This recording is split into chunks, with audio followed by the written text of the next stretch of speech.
મારું નામ રુચિકા છે. મારા પતિ ખૂબ જ પ્રેમાળ માણસ હતા. હું મારી જાતને ખૂબ જ ભાગ્યશાળી માનું છું કે હું એવા પતિની પત્ની બની જે મને ખૂબ પ્રેમ કરે છે. કદાચ બીજા કોઈએ મને આટલો પ્રેમ કર્યો ન હતો. મારા સસરાના ઘરે મારી સાસુ, સસરા અને એક યુવાન ભાભી પણ મારી સાથે રહેતી હતી. મારા પતિના 2 ભાઈઓ મોટા હતા. બંને પોતાના પરિવાર સાથે અલગ અલગ મકાનમાં રહેતા હતા અને મારી ભાભી અવારનવાર ઘરે આવતી, કારણ કે તે મોટાભાગે હોસ્ટેલમાં રહેતી હતી. હવે આ ઘરમાં અમે 4 જ હતા. મારા પતિએ મને મારા માતા પિતા સાથે વાત કરવા ન દીધી, પણ મારા સાસરિયાં બહુ સરસ હતા. મારી સાસુ પણ ખૂબ સરસ હતી અને મારા સસરા પણ સરસ હતા. એક છોકરી માટે આટલો સારો સાસરિયા અને આટલો સારો પતિ મળવો એ ખૂબ જ સદભાગ્યની વાત છે. જ્યારે પણ હું મારા સાસુ અને સસરા સાથે વાત કરતી ત્યારે મારા પતિ મને તેમની સાથે વાત કરતા અટકાવતા હતા અને તે પોતે પણ તેના માતા પિતા સાથે વધુ વાત કરતો ન હતો. તે મને ઘરે તૈયાર થવા દેતો ન હતો. તે મને નવા કપડાં પહેરવા દેતો ન હતો અને તે મને મારો મેકઅપ કરવા દેતો ન હતો. તેણે કહ્યું, તમારે તમારો ચહેરો સંપૂર્ણપણે ઢાંકવો જોઈએ અને જો તમારા ઘરે કોઈ સંબંધી આવે તો તમારે તેમની સામે આવવાની જરૂર નથી અને તમારે મારા માતા પિતા સાથે વાત કરવાની જરૂર નથી. તે સાંભળીને મને ખૂબ જ આશ્ચર્ય થયું. મેં ક્યારેય એવો પુરુષ જોયો નથી જે તેની પત્નીને તેના માતા પિતા સાથે વાત ન કરવાનું કહે. મારી સાસુ એક સરસ અને સંસ્કારી સ્ત્રી હતી. તે મને મંદિરે લઈ જતી. મેં તેને મને ક્યાંક બહાર લઈ જવા કહ્યું, કારણ કે તે મારી માતા જેવી હતી. પરંતુ મારા પતિએ મને તેની માતા સાથે ઘરની બહાર જવાની સખત મનાઈ કરી હતી. એક દિવસ હું મારા પતિની હેરાનગતિથી બચવા માટે મારી સાસુ સાથે બહાર જવાની હતી, પરંતુ મારી સાસુ મને એવી જગ્યાએ લઈ ગઈ જ્યાં હું મારા હોશ ઉડી ગઈ. મને મારી ભૂલનો પસ્તાવો થઈ રહ્યો હતો કારણ કે હું તેની સાથે હતો.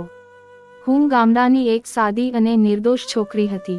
મારા પરિવારના તમામ સભ્યોએ કહ્યું કે મારી દીકરી ખૂબ જ સાદી છે. હું ખરેખર સરળ હતો. મને કંઈ ખબર નહોતી. કહેવાય છે કે જે વ્યક્તિ પર્યાવરણમાં રહે છે તે એવો બની જાય છે. હું એવા ગામમાં રહેતો હતો જ્યાં બધા લોકો ખૂબ જ સાદા અને સીધા હતા. કારણ કે અમારું ગામ બહુ મોટું નહોતું અને અમારું નાનું ગામ માત્ર 25,000 લોકોનું હતું. અમે સામાન્ય લોકો હતા, પણ અમારું ગામ ખૂબ સુંદર હતું. અમે ગ્રામજનોને સુંદર બનાવ્યા હતા. એક દિવસ કેટલાક લોકો અમારા ગામમાં ગામના વડાના મહેમાન તરીકે આવ્યા. તેઓ શહેરમાંથી આવ્યા હતા. આખું ગામ એમના વિશે ઘણી વાતો કરે છે. હું ખૂબ જ સુંદર હતી. મારી બીજી 2 બહેનો હતી ત્યારે તેઓ પણ ખૂબ જ સુંદર હતી. પણ બધાએ કહ્યું કે મારી દીકરી રુચિકા સૌથી સુંદર છે. મારે 2 ભાઈઓ હતા અને તે બંને મારા પિતા સાથે ખેતી કરતા હતા. હું અને મારા પિતા ખેતી કરતા હતા. અમારા ગામમાં મોટા ભાગનું કામ ખેતરોમાં થતું. ગામના વડાના ઘરે જે મહેમાનો આવતા હતા તેઓને થોડા દિવસ ગામના વડાના ઘરે રહેવાનું હતું. અને એ જ રીતે અમારા ગામમાં પણ વિવિધ ઝઘડા થતા હતા. શહેરના લોકો અમારા ગામની સુંદરતા નિહાળી રહ્યા હતા. તેઓને અમારું ગામ ખૂબ ગમ્યું. તેમાંના 4 હતા, કારણ કે ગામના વડાનો એક પુત્ર ગામના પૂજારી હતો અને તે 4 પુત્રો તેના મિત્રો હતા. તેમાંથી એક મોહિત હતો. એ છોકરાઓએ મને ગામની પાછળના બગીચામાં ચાલતો જોયો. હું મારા મિત્રો સાથે ત્યાં ગયો હતો. મોહિત 28 વર્ષનો હતો ત્યારે હું 20 વર્ષનો હતો. અમે ગામડાની છોકરીઓ હતી અને તેઓ વાત કરતા હતા કે આ શહેરના છોકરાઓ અમારા ગામમાં શું કરવા આવ્યા છે. ત્યારે મારા એક મિત્રએ મને કહ્યું કે તેઓ ગામના વડાના પુત્રના મિત્રો છે અને તેઓ તેને અહીં મળવા આવ્યા છે. મેં તેને પૂછ્યું કે આ લોકો મને આટલી ધ્યાનથી કેમ જોઈ રહ્યા છે. અમને આ ગમ્યું નહીં. તેથી અમે બગીચામાંથી અમારા ઘરે પાછા ફર્યા. હું ખૂબ દુઃખી હતો. હું તેને પ્રેમ કરવા લાગ્યો હતો. આજે હું મારા શહેરમાં જાઉં છું. હું મારા પ્રેમને મારા હૃદયમાં દબાવીને અહીંથી જવા માંગતો નથી. હું મારા પ્રેમને મારા હૃદયમાં દબાવીને અહીંથી જવા માંગતો નથી. હું તમારી સાથે લગ્ન કરવા માંગુ છું. મેં કહ્યું, આ શક્ય નથી. અમે ખૂબ જ આદરણીય લોકો છીએ. મારા પિતા મને મારી નાખશે. મોહિતે હસીને કહ્યું, હું અહીંની પરિસ્થિતિ સારી રીતે જાણું છું. હું આટલા દિવસોથી અહીં રહું છું. હું આ ગામની પરંપરાઓ જાણવા માંગતો હતો. અને અહીં રહીને મને ગામના દરેક વ્યક્તિ વિશે જાણકારી મળી. અને હું તમારા પ્રેમમાં પડ્યો.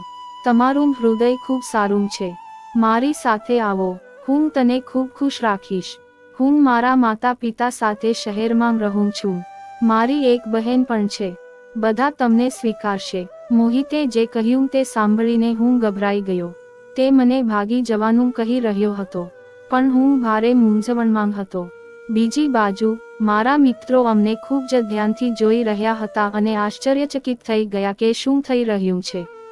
અમારી વચ્ચે મોહિત માટે ઈચ્છાઓ જાગી રહી હતી. એક તરફ મને મોહિતનો ચહેરો જોઈને ખૂબ જ આનંદ થયો, તેને રડતો જુઓ. પરંતુ એક તરફ હું મોહિતને છોડવા માંગતો ન હતો, કારણ કે તે એક સમૃદ્ધ અને સારા પરિવારનો હતો. બીજી તરફ મારા માતા પિતા, જેમણે મને નાનપણથી ખૂબ પ્રેમ આપ્યો હતો, હું તેમને સમજી શકતો ન હતો કે હું શું કરું. માતા પિતા નથી અમારા લગ્ન માટે. હું તમને કહું છું કે જ્યારે અમે લગ્ન પછી અહીં આવીશું ત્યારે તમારા માતા પિતા તમારા બાળકો સાથે નારાજ નથી. મને હવે ગુસ્સો નહોતો આવ્યો, અને એ ગુસ્સો પણ થોડા દિવસ રહે છે, પછી બધું સારું થઈ જાય છે. મોહિતના શબ્દો મારા મગજમાં ચોંટી ગયા. તેથી જ મેં નક્કી કર્યું કે હું અત્યારે મોહિત સાથે જઈશ. પછી બધું સારું થઈ જશે. હું એકદમ સીધો હતો અને આજે આ સીધો મને છીનવી ગયો હતો. હું મારા મિત્રોની નજરથી ચોંકી ગયો અને મોહિત સાથે કારમાં શહેર તરફ દોડી ગયો. મોહિતના અન્ય મિત્રો પણ નીકળી ગયા હતા. જ્યારે આ વાત ગામના વડાના પુત્રના મિત્રમાં ફેલાઈ ગઈ. પણ જો અમારા ગામની કોઈ છોકરી ભાગી જાય તો તે ગામમાં ફરી પગ નથી મૂકી શકતી. આથી મારા પરિવારે મને શોધવાનો પ્રયાસ કર્યો ન હતો, કારણ કે તેઓ જાણતા હતા કે હું ક્યાં છું. પરંતુ તેઓ મારા પર ખૂબ ગુસ્સે હતા. તેથી તેઓએ મોહિત સાથેના મારા તમામ સંબંધો ખતમ કરવાનું નક્કી કર્યું. આનાથી મને ખૂબ જ દુઃખ થયું, પરંતુ હું શહેરમાં મારું જીવન શરૂ કરવાનો હતો. મોહિતના માતા પિતાએ મને સ્વીકારી લીધો હતો કારણ કે હું ખૂબ જ સુંદર હતી. તેથી તેઓએ મોહિતને કંઈ કહ્યું નહીં અને ખુશીથી મને તેના ઘરે લઈ આવ્યા. અને હું તેની વહુ બની. તેની એક નાની બહેન હતી જે હોસ્ટેલમાં રહેતી હતી. મોહિત મારા સાસુ કે સસરા સાથે વાત કરતો નહોતો. મેં તેને તેની બહેન સાથે વાત કરતા જોયો નથી. મને લાગ્યું કે તે તેના પર ગુસ્સે છે. તે સમયે મારા સાસરિયામાં મારું જીવન સારું ચાલતું હતું. મોહિત મને ખૂબ પ્રેમ કરતો હતો. મને અહીં આવ્યાને એક અઠવાડિયું વીતી ગયું હતું. મોહિતે મને હજી બહાર જવા દીધો નહોતો. એક દિવસ મારા સાસુ મારા રૂમમાં આવ્યા અને કહ્યું, કાલે અમારા સંબંધીના ઘરે લગ્ન છે. તું કાલે તૈયાર થઈ જા. આપણે બધા લગ્નમાં જઈશું. હું ખૂબ જ ખુશ હતો કારણ કે તેને મને ઘણા બધા ઘરેણા ભેટ તરીકે આપ્યા હતા. મેં હજી સુધી તેમાંથી કંઈ પહેર્યું ન હતું. મેં વિચાર્યું કે કાલે જ્યારે આપણે લગ્નમાં જઈશું ત્યારે હું આ બધું પહેરીશ અને હું સૌથી સુંદર દેખાવા માંગીશ. મેં વિચાર્યું કે લગ્નમાં આટલો સુંદર અને સુંદર ડ્રેસ કોઈ પાસે નથી કે હું ખુશ થઈ જઈશ. પછી બીજો દિવસ આવ્યો અને હું તૈયાર થઈને ડ્રેસ પહેરવા લાગ્યો. તરત જ મારા પતિ રૂમમાં આવ્યા અને આશ્ચર્ય સાથે ચહેરો બનાવવા લાગ્યા. તેને કહ્યું, રુચિકા, તું શું કરે છે? તમે આ બધું કેમ પહેર્યું છે? તેને કહ્યું, જલ્દી ઉતારી લો. તેને આ હાલતમાં જોઈને હું ચોંકી ગયો કારણ કે આ કોઈ મોટી વાત નહોતી. હું એક સોજો સમારકામ પહેર્યો હતો. મેં કોઈ ભૂલ કરી ન હતી, જેના કારણે મારા પતિને અચાનક ગુસ્સો આવી ગયો. મેં મારા પતિને પૂછ્યું, તમે આટલા ગુસ્સામાં કેમ છો? આ સાંભળીને મારા પતિ એકદમ નરમ થઈ ગયા અને બોલ્યા, તમે જાણો છો કે આ દિવસોમાં શું સ્થિતિ છે. તમારે આર્ટિફિશિયલ જ્વેલરી પહેરીને જવું જોઈએ. મેં મારા પતિ સામે નિર્દોષ નજરે જોયું અને કહ્યું, મોહિત, તું કેવા પ્રકારની વાતો કરે છે? આજે આપણે લગ્ન કરવાના છીએ. હું આર્ટિફિશિયલ જ્વેલરી પહેરીને કેમ જાઉં? કૃત્રિમ નખ પહેરવા બદલ હું મારી જાત પર ખૂબ શરમ અનુભવું છું. તે મારા માટે ખૂબ અપમાનજનક હશે. બધા જાણે છે કે મેં એક અમીર સાથે લગ્ન કર્યા છે. મોહિતે કહ્યું, તું કેમ સમજતો નથી? આ ઘર ઘણું મોંઘું છે. કોઈ પણ તેની યોજનાઓ બગાડી શકે છે. કોઈ પણ તેની યોજનાઓ બગાડી શકે છે. મારી વાત સાંભળો અને આ દાગીના પહેરો. પણ તમે ઘરની બહાર જાઓ અને આ સમયે તમે કોઈ ફંક્શન કે ઘટના સાંભળો તો હું તમને પહેલી અને છેલ્લી વાર કહું છું. મારા પતિ આટલું કહીને રૂમમાંથી નીકળી ગયા. હું વિચારી રહ્યો હતો કે મોહિત આવું કેમ બોલે છે. તમે કંજૂસ નથી, અથવા તમે ખરેખર ખૂબ સમૃદ્ધ છો, અને તમે મને રોજ સોનું અને હીરા આપો છો. મારા લગ્નને લગભગ 1 અઠવાડિયું થયું હતું. મારા પતિએ આ મહિનામાં મને ઘણા દાગીના આપ્યા હતા. જ્યારે મારી સાસુએ મને કૌટુંબિક હાર પહેરાવ્યો હતો ત્યારે હું નવા પરણેલી હતી અને મને મારા પતિ વિશે કંઈ જ ખબર નહોતી. મેં તેની સાથે લગ્ન કર્યા હતા કારણ કે તે એક સારો માણસ છે. મેં તેને કહ્યું કે તે મને પ્રેમ કરે છે. હું ન તો તેનો સંપૂર્ણ પિતા હતો કે ન તો તેની સંપૂર્ણ માતા. મેં કંઈ પણ છુપાવવાનો પ્રયત્ન કર્યો. હું ન હતો. બસ તે દિવસે મેં તેની વાત સાંભળી અને મારા ગામથી ભાગી ગયો. પણ તેની સૌથી મહત્વની વાત એ હતી કે તે એક અમીર માણસ હતો જે મારા બધા સપના પૂરા કરી શકતો હતો. અને પછી તે પોતે મને પસંદ કરે છે. હું ખૂબ ખુશ હતો. મારા પતિ મને ખૂબ પ્રેમ કરતા હતા. તે ખૂબ જ દયાળુ હતો. તે ખૂબ જ દયાળુ હતો. તે ખૂબ જ દયાળુ હતો. મારા પતિ મને ખૂબ પ્રેમ કરતા હતા. હું ગામડેથી પાછો આવતો હતો ત્યારે મારું હૃદય ઝડપથી ધબકતું હતું. અને રાત્રે હું વિચારતો હતો કે મેં મોહિત સાથે આવવાનો સાચો નિર્ણય લીધો છે કે નહીં. પરંતુ લગ્નની પહેલી રાતે મને મારા નિર્ણય પર ગર્વ થયો. મારા પતિએ મને પહેલી રાત્રે હીરાની વીંટી આપી. અને મેં આટલી લાંબી મીટિંગ પહેલા જોઈ હતી. અને પછી મારા સાસરિયાઓએ પણ મને ખુશીથી સ્વીકારી લીધો હતો. અને જ્યારે હું અહીં આવ્યો ત્યારે મારા પગ જમીન પર પણ નહોતા. બધું બરાબર ચાલી રહ્યું હતું.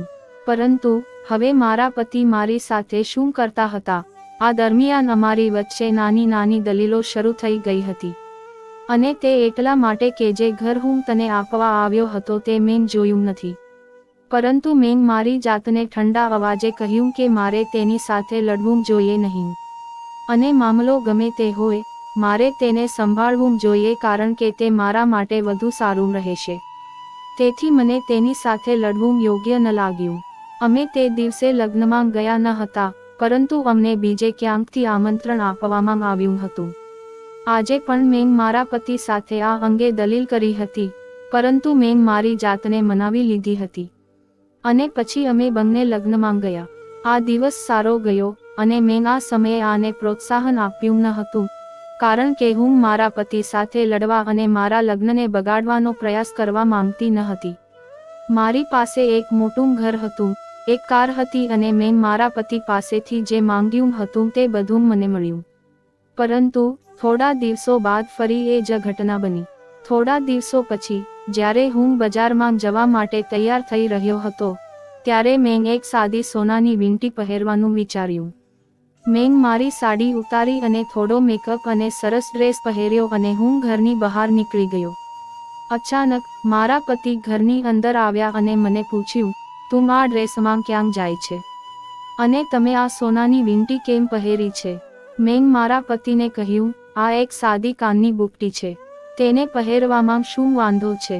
તેથી મારા પતિએ કહેવાનું શરૂ કર્યું, મેં તમને કહ્યું હતું કે તમે જે ઈચ્છો તે પહેરી શકો છો, પરંતુ તમે કૃત્રિમ પહેર્યા હતા. સોના કે હીરાના દાગીના પહેરીને ઘરની બહાર ન નીકળો. મને ખબર હતી કે મારા પતિ મને કાનની બુટ્ટી ઉતારીને ઘરની બહાર જવાનું કહેશે.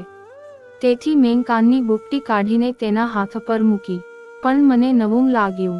જ્યારે મારા પતિએ મને કહ્યું કે હું સોનાની નોઝ વીંટી પહેરું તો પણ ઘરની બહાર જઈ શકતો નથી. મને આઘાત લાગ્યો, અને મેં મારા પતિને પૂછ્યું કે આ નાની સોનાની નાકની વીંટીથી શું સમસ્યા છે. હવે મેં તેને બધા ઘરોમાંથી કાઢી નાખ્યું છે. હું આ પહેરીને ઘરની બહાર જઈ શકું છું. મારા પતિએ કહ્યું કે મેં તમને ઘણી વખત કહ્યું છે કે તમે સોનાની વસ્તુ પહેરીને ઘરની બહાર ન જઈ શકો. અને તમે ઘરની બહાર કેમ જાવ છો? અને તમે શું કરવા જઈ રહ્યા છો? ચાલો આપણે ઘરની અંદર જઈએ. મારા પતિની વાત સાંભળીને મારો આખો મૂડ બગડી ગયો અને હું ઘરની અંદર આવી ગઈ.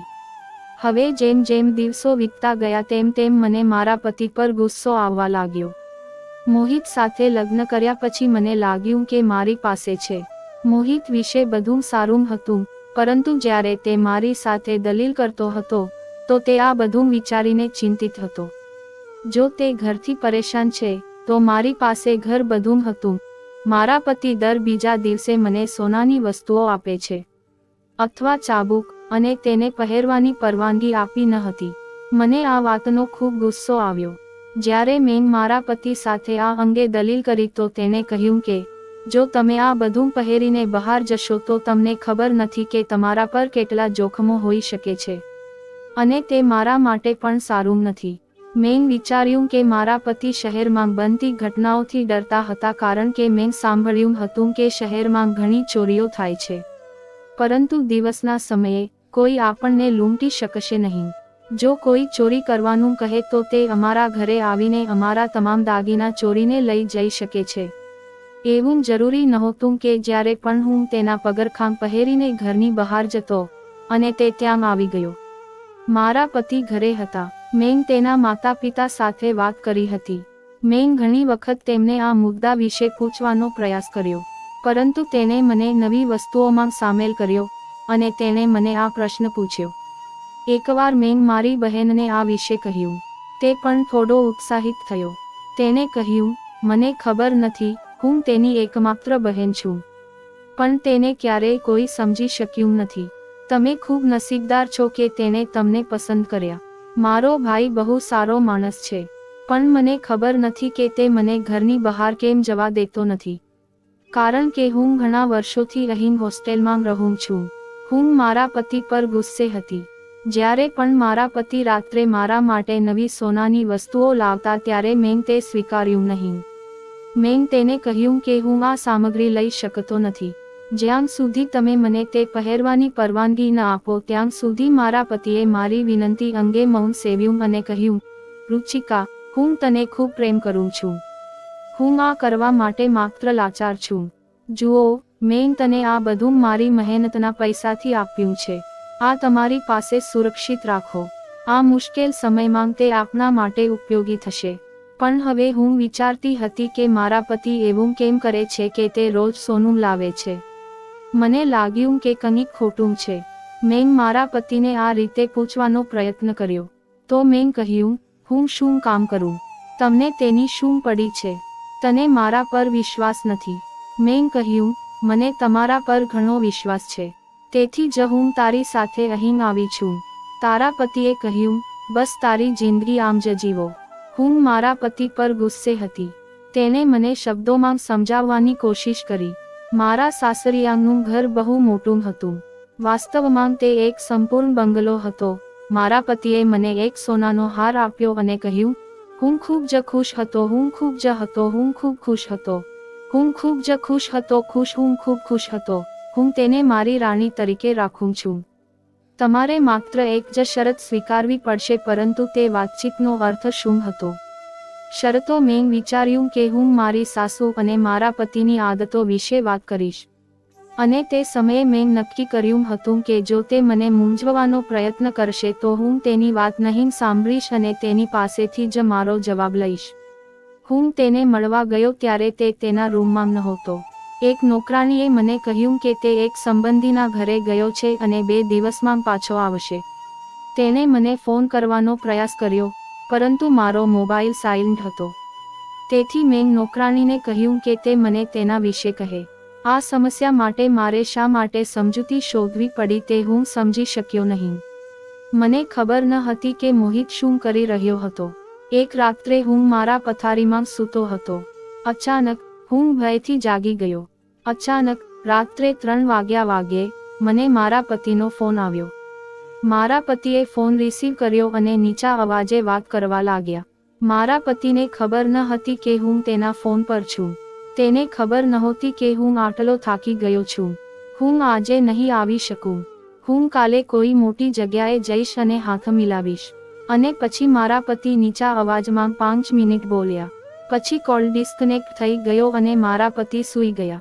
પણ રાત્રે મારા પતિને કોણ બોલાવતું હતું? મને ખબર નથી. મને ખબર નથી, પણ રાત્રે મારા પતિને કોણે ફોન કર્યો હતો? અને તે શા માટે આવી વાત કરી રહ્યો હતો હું તે સમજી શક્યો નહીં. બીજે દિવસે રાત્રે મેં આસપાસ ફરીને અચાનક મારી આંખ ખુલી, પરંતુ જ્યારે મેં પાછળ ફરીને બેડ તરફ જોયું તો મારા પતિ બેડ પર હાજર ન હતા. અને તે દિવસે બપોરે તેને મને ભેટમાં સોનાની ચેઇન આપી. મને તે જોઈને નવાઈ લાગી. મેં તેને પૂછ્યું કે આ સોનાની ચેઇન તું ક્યારે લાવ્યો? તેને કહ્યું, તેન મને આપેલી ભેટ મારા પતિ તરફથી ભેટ હતી. મેં કહ્યું, મને ખબર નથી. તેન મને ગઈકાલે રાત્રે કેમ ન આપ્યું? તેને કહ્યું, તે ગઈકાલે રાત્રે મને આપવાનું ભૂલી ગયો હતો. તેથી તેને રાખો અને ખુશ રહો. તારી ખુશી મારા માટે સર્વસ્વ છે. પણ ધીમે ધીમે મને ખબર નથી કેમ મને કોઈ શ્રીમંત વ્યક્તિ પાસે એકલું સોનું નહોતું સમજાતું કે શું થઈ રહ્યું છે. આ દિવસો દરમિયાન મારા પતિ ક્યાંક તો ગયા ઘરની બહાર કે તેને મને કોઈ ગિફ્ટ ન આપી. પરંતુ એક દિવસ મારા પતિ ફોન પર વાત કરતા હતા કે હું બપોરે આવીશ. ખબર છે કે એક દિવસ અમારી ચોરી બધાની સામે પકડાઈ જશે, એટલે હું નથી ઈચ્છતો કે મારી પત્નીની સામે અનાદર થાય અને આ બધા લોકોના દરવાજા મેં બંધ કરી દીધા છે. પરંતુ જો રુચિકા કની પણ ખબર પડી જશે, તે મને છોડી દેશે. પણ હું તને ગામથી લાવ્યો છું અને તું તારા માતા પિતાને છોડીને મારી સાથે રહે છે. તું મને રોજ પૂછે છે કે હું તને જે ગિફ્ટ આપવા માંગુ છું તે હું તને કેમ નથી આપી શકતો, કારણ કે મેં તને ના પાડી છે. એ બધું સાંભળીને હું ચોંકી ગયો. તમે શું વાત કરો છો? તમે શું કરી રહ્યા છો? મને મારા પતિ વિશે કોઈ શંકા નહોતી, પરંતુ મને સંપૂર્ણ ખાતરી હતી કે મારા પતિ ચોક્કસપણે કંઈક ખોટું કરી રહ્યા છે. તેથી મેં મારા પતિ પર નજર રાખવાનું શરૂ કર્યું. હું રાત્રે પણ મારા પતિ પર નજર રાખતી હતી, પરંતુ છેલ્લા 2-3 દિવસથી મારા પતિ ક્યાંય જતો ન હતો. અને મારા સાસુ હજુ આવ્યા ન હતા. મારા સસરા પણ મારી સાસુ સાથે ચાલ્યા ગયા હતા. પરંતુ તેમને તેમના સ્વજનોને મળવામાં આટલો સમય કેમ લાગ્યો? તેઓ અત્યાર સુધીમાં આવી ગયા હશે. એક દિવસ મારા પતિનો ફોન આવ્યો અને તેણે કહ્યું કે તે અડધા કલાકમાં અહીં આવી જશે. મને મારા પતિને અનુસરવાની સારી તક મળી. મેં વિચાર્યું કે મારે મારા પતિને અનુસરવું જોઈએ અને જોવું જોઈએ કે શું થઈ રહ્યું છે. જ્યારે મારા પતિ ઘરની બહાર નીકળ્યા, તરત જ 5 મિનિટ પછી હું તેની પાછળ ઘરની બહાર ગઈ. પરંતુ આ ખૂબ જ વિચિત્ર હતું કે આટલું કામ હોવા છતાં મારા પતિએ રિક્ષા લીધી. હું મારા પતિની પાછળ બીજી રિક્ષામાં હતી. મારા પતિને અજાણી જગ્યાએ રોકી દેવામાં આવ્યા હતા. હું શહેરના નિયમોથી વાકેફ ન હતી, તેથી હું સોફા પર બેઠી હતી અને મારા પતિ સોફા પર બેઠા હતા. હું સોફા પર બેઠો હતો અને મારા પતિ સોફા પર બેઠા હતા. હું સોફા પર બેઠો હતો અને મારા પતિ સોફા પર બેઠા હતા. હું સોફા પર બેઠો હતો અને મારા પતિ સોફા પર બેઠા હતા. હું સોફા પર બેઠો હતો અને મારા પતિ સોફા પર બેઠા હતા. મારા પગ જમીન પરથી સરકી ગયા હતા. તેમની પાસે ઘણું સોનું હતું, પરંતુ તેઓ આટલા સોનાનું શું કરી રહ્યા હતા? હું સમજી ન શક્યો. પછી તેઓએ તેમાંથી થોડું સોનું લઈને મારા પતિને આપ્યું અને કહ્યું, તમારી પાસે ઘણું બધું છે, તમે જઈ શકો છો. મારા પતિએ કહ્યું, તમારે પોલીસને પૈસા આપવા પડશે. તમારે આ સમયે પોલીસને પૈસા આપવા જોઈએ. કારણ કે દર વખતે પોલીસને ચૂપ રાખવા માટે પૈસા આપનાર હું જ છું. અને પછી મારે મારો હિસ્સો પોલીસ અધિકારીઓને પણ આપવો પડશે.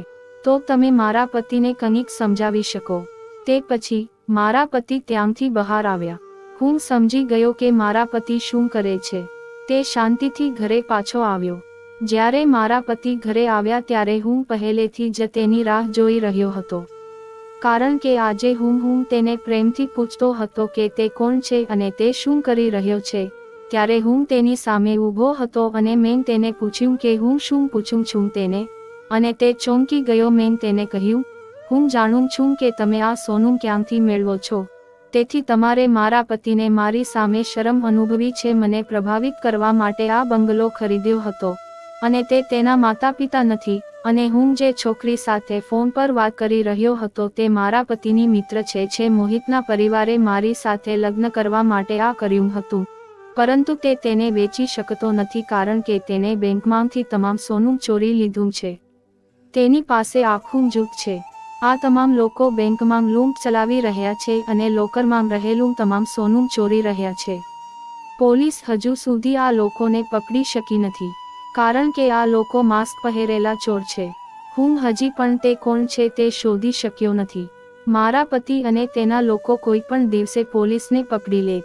મારા પતિ ગામના વડા પાસે ગયા હતા અને તેને મને ગામમાં જોયો. તે મારા માટે પાગલ થઈ ગયો, પણ તે શરૂઆતથી જ ચોર હતો. તેથી તેણે મને તેની વાતોમાં લીધો અને મારા ખાતર તેને બંગલા અને નકલી માતા પિતાની વ્યવસ્થા કરી આપી, જેથી હું તેની સાથે લગ્ન કરી શકું અને તેની સાથે રહી શકું. તેણે તેના નકલી માતા પિતા સાથે વધુ વાત કરી ન હતી. એ જ વાત મને પરેશાન કરતી હતી. હું સમજી શક્યો નહીં કે હું કેવી રીતે મૂર્ખ બની ગયો. હું મારી જાતને ઘરની બહાર નીકળતા અટકાવતો હતો, કારણ કે જો હું કપડાં પહેરીને ઘરની બહાર નીકળું તો કોઈ પણ વ્યક્તિ મને ઓળખી શકે છે અને મારા પતિને પકડી શકે છે. મોહિત ખૂબ જ સ્માર્ટ વ્યક્તિ હતો. અમારા લગ્નના પહેલા 2 મહિનામાં તેણે મને મૂર્ખ બનાવ્યો. પરંતુ જ્યારે તેના માતા પિતાને ખબર પડી કે તે ચોર છે, ત્યારે હું ખૂબ ડરી ગયો. હું ખૂબ ડરી ગયો હતો. હું ખૂબ ડરી ગયો હતો. મારે પોલીસ પાસે જવું પડ્યું. મારે પોલીસ પાસે જવું પડ્યું. મારે પોલીસ પાસે જવું પડ્યું. હું તેને મળવા જતો હતો. મોહિતે કહ્યું હતું કે તે મને ખૂબ પ્રેમ કરે છે અને તેને મને મળવા માટે અડધાથી વધુ ખોટું બોલ્યું હતું. તે મને છોડવા માંગતો ન હતો. તેણે મને ઘણું સોનું આપ્યું હતું અને તે મને વિદેશ લઈ જવા માંગતો હતો, જેથી તે તેને વેચી શકે કે તે શું કરી રહ્યો હતો તેની મને ક્યારેય કોઈ માહિતી નહોતી. પરંતુ ભગવાનનો આભાર, મને તેના પર શંકા થવા લાગી. મોહિત મારી માફી માંગી રહ્યો હતો અને કહી રહ્યો હતો કે મને માફ કરજો, પણ મેં મારા માતા પિતાને કહ્યા વગર જ તેના માટે છોડી દીધું. હું તેની સાથે અહીં આવ્યો છું. મને ખબર નહોતી કે મોહિત આટલો ખરાબ વ્યક્તિ છે. પોલીસે મોહિતની ધરપકડ કરી હતી. આજે આ તમામ લોકોને પોલીસને હવાલે કરાયા હતા. પોલીસે મને ઇનામ આપવાનું નક્કી કર્યું, પણ મેં કોઈ ઇનામ માંગ્યું નથી. હું મારા ગામમાં અને મારા સાદા જીવનમાં ખૂબ જ ખુશ હતો. મોહિતની વાસ્તવિકતા જાણ્યા પછી મને આ બંગલો, પૈસા, શહેર ખરાબ લાગવા માંડ્યું. મેં પોલીસને વિનંતી કરી હતી કે મારી સાથે આવો અને મારા માતા પિતાને મારી ભૂલ સમજાવો. હું ખૂબ ખુશ હતો કે મેં આ ચોરને પકડ્યો અને સારું કામ કર્યું. પરંતુ પહેલા તો તે મારા પર ખૂબ ગુસ્સે હતો, કારણ કે હું તેના માનમાં શહેરથી દૂર ચાલ્યો ગયો હતો. હું તેના પર ખૂબ ગુસ્સે હતો કારણ કે તે મારા પર ખૂબ ગુસ્સે હતો. હું તમારા માનમાં શહેરમાં ભાગી રહ્યો હતો. હવે આ ઘટનાને 5 વર્ષ વીતી ગયા છે. હું ગામમાં મારા માતા પિતા સાથે ખૂબ ખુશ છું. ગામમાં મને એટલો અપમાનિત કરવામાં આવ્યો કે હું શહેરના એક છોકરા સાથે ભાગી ગયો. એટલે મેં હજી લગ્ન કર્યા નથી. જ્યાં મારા ભાગ્યમાં લખ્યું છે તે થશે. પણ મારી તમને વિનંતી છે કે તમારી આંખો બંધ કરીને મોહિત પરમેજારી પર વિશ્વાસ રાખો. તમે લોકોએ આવું બિલકુલ ન કરવું જોઈએ અને કોઈ અજાણી વ્યક્તિ પર વિશ્વાસ ન કરો. તેના વિશે તમામ સંશોધન કરો, પછી તેની સાથે તમારું જીવન